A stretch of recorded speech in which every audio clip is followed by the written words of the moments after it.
Olá pessoal, sou o professor Arnaldo Brito, faço parte do quadro permanente da UESP e fui convidado pelo professor Pedro Júnior, que coordena o nosso curso de especialização em matemática, para ministrar a disciplina Modelo de Despoluição. O nosso plano de curso já encontra-se na plataforma.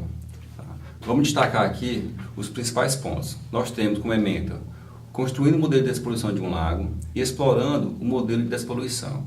Quais são os pré-requisitos necessários que nós precisamos para essa disciplina? São coisas básicas. Precisamos de recorrência numérica, funções exponenciais e funções logarítmicas. Recorrência numérica, o que seria? Recorrência numérica nada mais do que uma sequência numérica, onde o termo seguinte ele é sempre obtido recorrendo ao termo anterior. Por exemplo, pense na sequência dos números ímpares, 1, 3, 5, 7 e assim por diante. O termo seguinte ele é sempre obtido do termo anterior somado 2. O 3, 1 mais 2. O 5, 3 mais 2. E assim por diante. Observe que o segundo termo decorre do primeiro.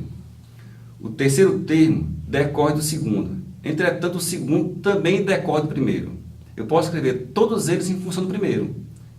Essa sequência que eu exemplifiquei é uma sequência bastante conhecida, que é as progressões aritméticas, que são as PAs. Vamos precisar de PA. Outro tipo de sequência são as progressões geométricas. O que é a progressão geométrica? É uma sequência numérica onde o termo seguinte ele é obtido do termo anterior multiplicado a uma constante. Por exemplo, 2, 4, 8, 16, 32. Observe que o termo seguinte ele advém do termo anterior multiplicado por 2. O termo seguinte sempre recorre ao termo anterior multiplicado por uma constante, que essa constante tem o nome de razão. Essa é a nossa progressão geométrica. Também vamos precisar de funções exponenciais, função logaritmo, que nós vamos abordar na aula seguinte, tá bom? Pois bem, vamos iniciar com uma situação problema.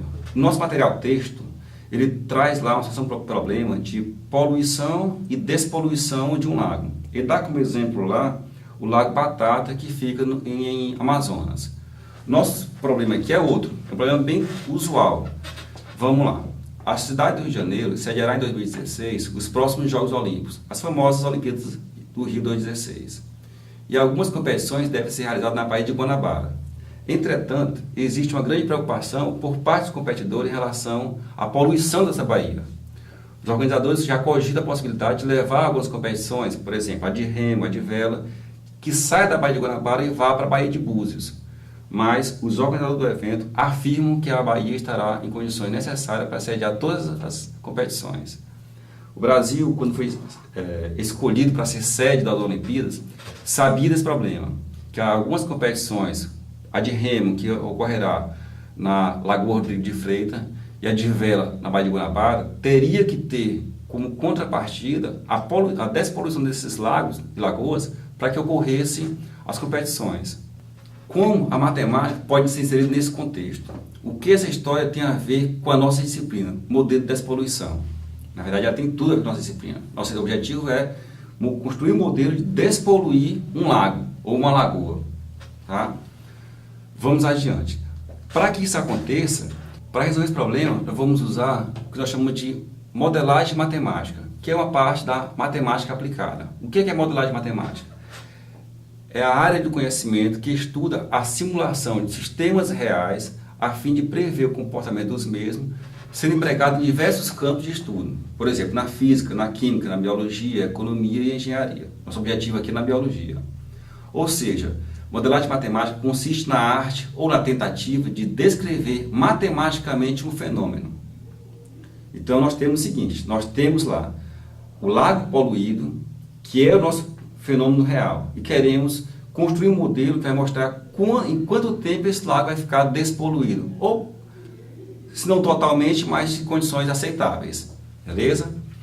Bom, essa modelagem matemática é dividida em 5 etapas. A primeira etapa que nós apresentamos é a compreensão do problema no mundo real, que consiste em quê? Em você entender o problema. Vamos sair desse que nós colocamos e pensar em um outro.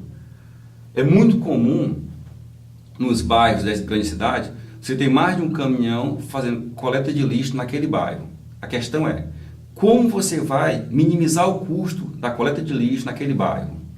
Ora, esse é um problema real. Tá? Vamos adiante.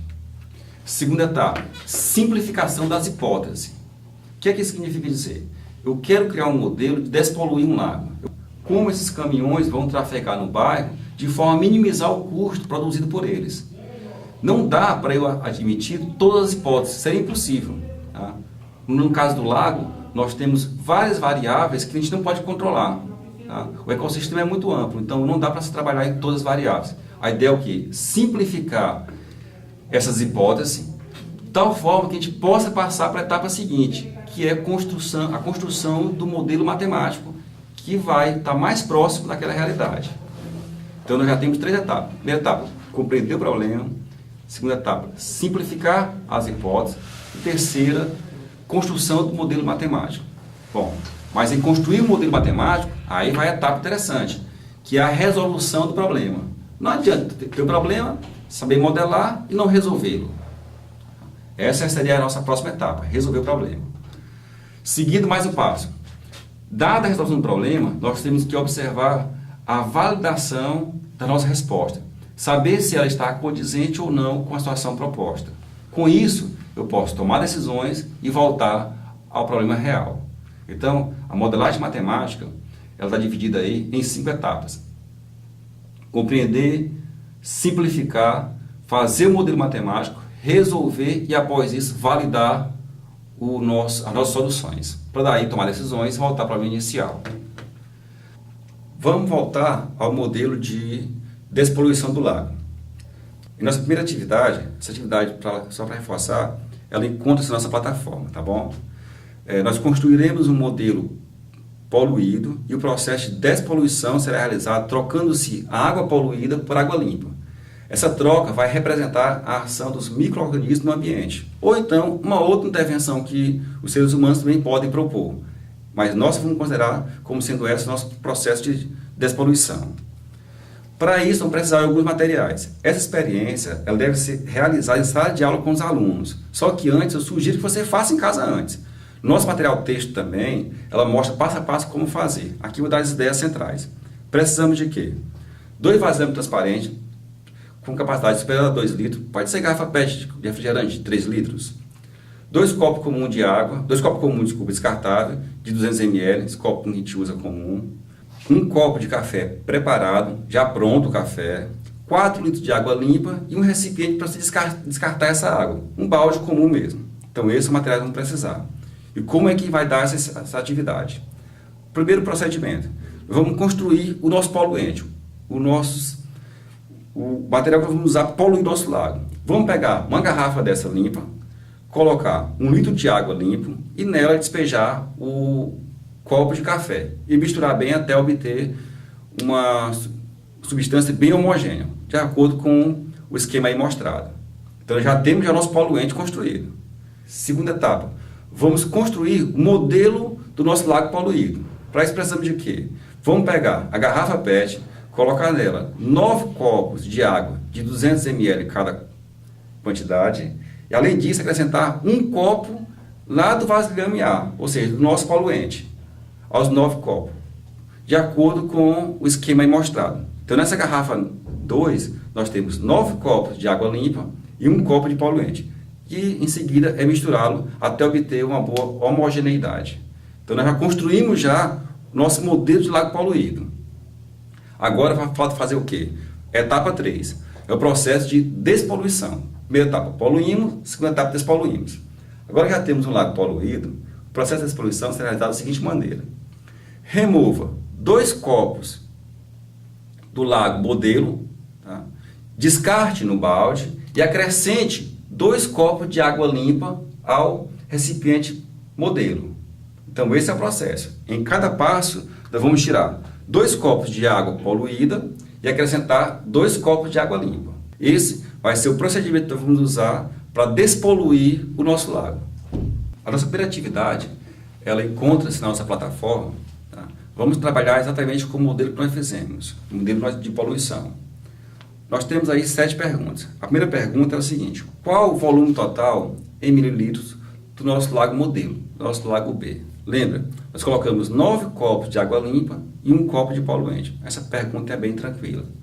Na segunda, Quantos mililitros de poluentes existe no lago modelo? Já respondi quando eu comentei a primeira pergunta. A terceira, nós vamos começar a mostrar as recorrências. Por quê? Terceira questão, registre a cada passo a quantidade de poluente restante no lago modelo. Ora, inicial N igual a 0, nós temos, nenhuma troca foi efetuada, então nós temos 200 ml de poluente. Na primeira troca, que é N igual a 1, lembra, eu tiro 2 copos de água poluída e coloco 2 copos de água limpa. Você vai registrar quanto que ficou de poluente no recipiente, em ml, e assim por diante. Uma sugestão, tente ver se existe alguma relação entre o termo que nós estamos encontrando e o termo anterior, que é essa ideia que vai gerar a recorrência que nós falamos lá no começo da aula, tá bom? Então, pergunta 1, 2 e 3 explicada, vamos para a pergunta 4. Na segunda troca, retiramos mais 2 copos de água poluída e colocamos mais 2 copos de água limpa no lago modelo. A quantidade de poluente retirado é a mesma que da primeira vez? Será? Explique sua resposta com dados numéricos, de forma matemática. Tá? Pergunta 5. Utilizando os dados da tabela anterior, construa o gráfico de quantidade de poluentes em função do número de trocas. Não se esqueça de utilizar escala e legenda. Aqui, pessoal, tenha atenção com relação ao gráfico. Por quê? Troca é uma quantidade discreta, não é uma quantidade contínua. O que é isso? Quantidade discreta. Não existe uma troca e meia. Ou é uma troca, 2, 3 e assim por diante. Tá? Variável contínua, eu teria condição de qualquer elemento entre 1 e 2 poderia ser atendido. Aqui não. Aqui a nossa variável é discreta. Sexta questão. Após 5 trocas, o lago ficou totalmente despoluído? Haverá algum momento em que o poluente terá sido totalmente eliminado do lago modelo? Justifique sua resposta. Na sexta questão, dá até para sair daquela ideia que eu falei inicialmente de recorrência, exponencial e logaritmo. Poderia até ir um pouco mais, poderia pensar lá nas teorias de cálculo 1, na ideia de limite para o infinito. Mas que não é o caso, que é nosso objetivo aqui. E na sétima e última questão dessa primeira atividade, temos o seguinte. Tente escrever uma equação com as variáveis registradas na tabela anterior. Explique como chegou a essa relação. Sétima questão. Tente escrever uma equação com as variáveis registradas na tabela 3, na questão 3. Tá? Explique como chegou a essa relação matemática. Ora, aqui é onde vai entrar a recorrência. Por isso que eu tive a atenção que na questão 3, você verificar se o termo seguinte tem alguma relação com o termo anterior. É exatamente para você usar na questão 7. Bom, pessoal, essa aí é a nossa primeira atividade. Ela está proposta na plataforma. Tá? É interessante que vocês resolvam a atividade. Bom, pessoal, acabamos de apresentar a nossa primeira atividade. Essa atividade ela já se encontra na plataforma. E é interessante que vocês façam a atividade, porque esse processo de educação só se faz trabalhando. Matemática não dá para contemplar, a gente tem que fazer. Tá? Quaisquer dúvidas, temos os tutores que estão à disposição para ajudá-los. Tá? Nossa primeira aula, apresentamos a disciplina, apresentamos o modelo de poluição e despoluição e deixamos a atividade. No segundo momento, nossa segunda aula, eu vou apresentar como resolver essas questões e propor novas. Mas para isso é interessante que vocês resolvam primeiro essas questões iniciais. Desde já, um abraço a todos e bom trabalho.